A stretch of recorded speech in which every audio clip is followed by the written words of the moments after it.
Hey, I'm Fred Minnick, and I'm about to go over one of the first lists of 2021 that tells you what the best bourbons are. Giddy up!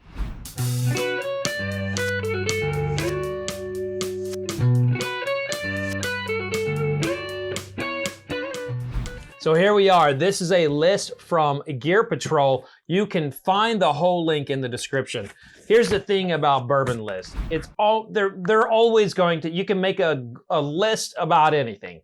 Best bourbons according to bartenders. Best bourbons according to whiskey writers. Best bourbons according to Bob over there on Joe Schmo Street. With whatever. I mean. Lists are lists. It's the world of media today. It's not clickbait. It's just what consumers want. And even I've been writing about whiskey for 15 years. Even I, from my work with Forbes to Bourbon Plus to Whiskey Advocate, you have to kind of evolve to what consumers want. This YouTube channel, I have lists. I have best ofs. That's just what people want. And this is one of the very few lists that I am a fan of. I think they did a really good job at Gear Patrol putting this together. Now, full disclosure, they did quote me in it. I'm often quoted in Gear Patrol, but I also think they listen to people who like whiskey and can talk about the pricing and the quality and all that. Also, the guys at Gear Patrol, they're kind of whiskey geeks too, so I'm in their corner. Okay, so I'm going to go through this list. There are some of them that I do disagree with, and we'll talk about those. But all in all, check out the list. You can find it in the description. I also went ahead and put some of my lists I've written in the past in there, like the holiday shopping list I did for Forbes a while back. I really didn't like lists at the time, so I tried to make it very thorough and entertaining. So here we go. The best, basically the best overall bourbon that they had was the Knob Creek 9-year-old. Listen, I ain't gonna argue with that one. I just said it was like one of the best bourbons that you can get. It's even better than most of the, $200 bourbons out there. So Knob Creek, absolutely all for that one. Also, Evan Williams Black Label, best cheap bourbon. I'm not going to argue with that one. I think you might throw in its sister product, the Evan Williams Bottled and Bond, but the Black Label one is fantastic too. New Riff Bottled and Bond. Hard to argue with it. Hard to argue with that one. Now I'd like to put it in a taste off to see how it did, but it's hard to argue with saying that New Riff is their best Bottled and Bond. I think that's a stellar call out. Best kept secret, Old Granddad 114. Again, hard to argue with that one. It's a great secret. I don't really think it's much of a secret anymore because all of us won't shut our big mouths about it, but it is one of the great products that you can find and definitely stock up on in Kentucky. Best budget sipper, Larceny Small Batch. This is where Gear Patrol and I disagree. Well, I am quoted in the commentary of their Larceny Small Batch. I say this has an incredible sweetness to it. It's not complex, but the sweetness is really nice. The way it hits the palate, it's a good, inexpensive, weeded, everyday sipper. I do believe that. I 1000% believe that it's good everyday one. I just don't think it's the best budget sipper. If I'm gonna pick my best budget sipper, I'm probably gonna go with with either Knob Creek or Evan Williams Bottled and Bond. I may go with an Old Granddad, even the 114. So I think that one is one to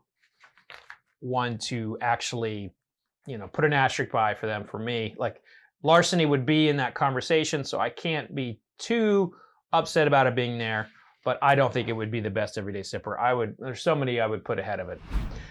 For their best bourbon to pair food with, Maker's Mark. I absolutely agree with this, and I have tested it. It is crazy how many pairings I have done in my career to find that Maker's Mark is actually the best one. One of my favorite pairing stories is I was hired by a credit card company to be, to do some kind of national pairing exercise with their major credit card holders, and I was pairing the best bourbon to the best condiment, and Maker's Mark went great with mustard. It went great with mayonnaise. It went great with barbecue. It was amazing, how great Maker's was with all the pairings. So I agree with that one, 1,000%. Okay, smoothest bourbon, Elijah Craig Small Batch. I mean, okay, smooth is one of those terms that we get kind of hung up on. I'm not going to go too much into that. I think maybe that category really does fit in today's world where people want to know what something smooth is. And, I'd probably put Elijah Craig, it fits the bill for people who are Googling smooth bourbon because it's under 100 proof. It's got a lot of flavor in there. And, I'm quoted in this one as too. I said, quote, "It's got so much caramel and a beautiful nutmeg note. This is all about the sweetness." Yeah, I mean, I agree. I mean, I said it, so I agree with that. Best bourbon for a party. Going to disagree with that one because we don't know where that one's going. Former Brown-Forman owned, now it's owned by Sazerac, and I just don't know enough about where, what the future holds for Early Times, and I honestly not done any taste comparisons to see. So I think we kind of we put Early Times on the bench. Party, I'd say anything from Four Roses, because I think of parties wanting to have a little spice to it. Four Roses is all about that spice for me. But that actually leads us to the next one. Best gateway bourbon, Four Roses Small Batch. I agree with that. Best of the high-end bourbons. Most nuanced bourbon, Old Forester 1920. Now, this was my best available bourbon of 2020, so of course I'm going to agree with that one. I love that product so much. Best bourbon to drink neat, Four Roses Single Barrel. Ain't gonna lie, I like that one neat. I like it neat.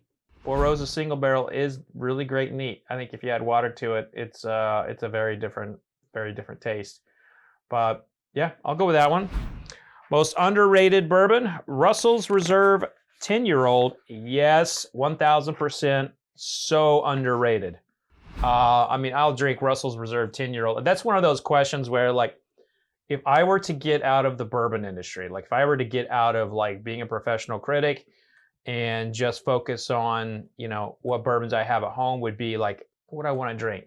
Russell's Reserve 10-year-old, you better believe, is going to be in that rotation. Best bottled and bond, Henry McKenna Single Barrel. Well, it's at this point on the program where we talk about a little bit of my regrets in life. I'm kind of half joking, but my association and my love with Henry McKenna has been pretty well stated on this program and other places over the years. And the fact is, I was a captain at the San Francisco World Spirits Competition, where Henry McKenna won Best Bourbon and then Best Whiskey overall in back-to-back years. But it was my stories in Forbes that kind of propelled it out there to being seen. And the fact is, when we look at Best Bottled and Bond, I love this. First of all, I love Henry McKenna. But when we look at Best Bottled and Bond, I almost believe you should take out, actually, no, it's not an almost believe. I believe you should exempt single barrels from being in there, because the Bottled and Bond is meant to protect from, multiple seasons being in and multiple years. And if you just have something as a single barrel product, that is a single barrel. Now, that doesn't mean it's not a bottled or bond, but I'm not putting it on this list because I don't think that I would have Henry McKenna somewhere else on the list. I wouldn't put it in Best Bottled or Bond, although it probably is from a flavor perspective. But as a single barrel, it's going to be very varied by barrel by barrel by barrel. That's just the nature of single barrels. Anyway, that's a bunch of ranting on that. But I would probably in that place. You know, I'd probably have some fun with it. I'd probably go with like a Wilderness Trail bottle in the bond. I think their stuff right now at 100 proof is absolutely fantastic. Best high-end craft bourbon, they have STELLUM bourbon, which is a new blend of straights coming from the House of Barrel. I would say, like, you know, I think when we look at the term craft, that's where if we're having a discussion of the best like blended whiskey, I'm gonna be probably in agreement here. I think that's a great bourbon for what it is. But when we get to craft bourbons, I think that's meant to be for those who distill it and bottle it and all that. So I don't know if that one is the right fit. But best blended bourbon is Barrel. You got my full buy-in on that one. So Barrel's product Stellum gets their best craft, and the best blended bourbon also goes to Barrel. I think the folks at Barrel are great blenders. I've said that many times, or they're here or on Bourbon Pursuit, and I think that's a solid list. I think that's solid. You know, Barrel is probably the best blending house in America right now. They just are. They're doing some great stuff. Grail bourbon. So this would be something that's like, you know, the Holy Grail bourbon, hard to find. But if you're going to put in the effort, this is the one to get. And it's William LaRue Weller. That would be, I mean, that's going to be a hard one to argue with. I would say if it's not William LaRue Weller, it's it's something like King of Kentucky. Yeah, I mean, I think the William LaRue Weller from the Buffalo Trace Antique Collection is the best. I think it's the best bourbon that Buffalo Trace puts out every year. I do. I really do. It's the most consistently good and consistently complex of the Buffalo Trace Antique Collection. And I just think it's usually leaps and bounds better than the Pappy Van Winkle series. So that's going to do it here for taking a look at this list. All in all, good job to the folks at Gear Patrol. I think you put together a hell of a list. I would say I'm arguing with myself on a couple of the things, but you know, you all definitely know your bourbons and did a good job there assembling that. That being said, you all go check out that story. And hey, if you have a list of 19, drop it in the comments section. I'd love to see what you think are the best available bourbons out there right now in 2021. But look, it was great having you on. I really appreciate you listening. But that's going to do it for this episode. Be safe out there, folks. No licking handrails, no licking trash cans. And remember, vodka sucks unless it's being used for hand sanitizer. Cheers, everybody.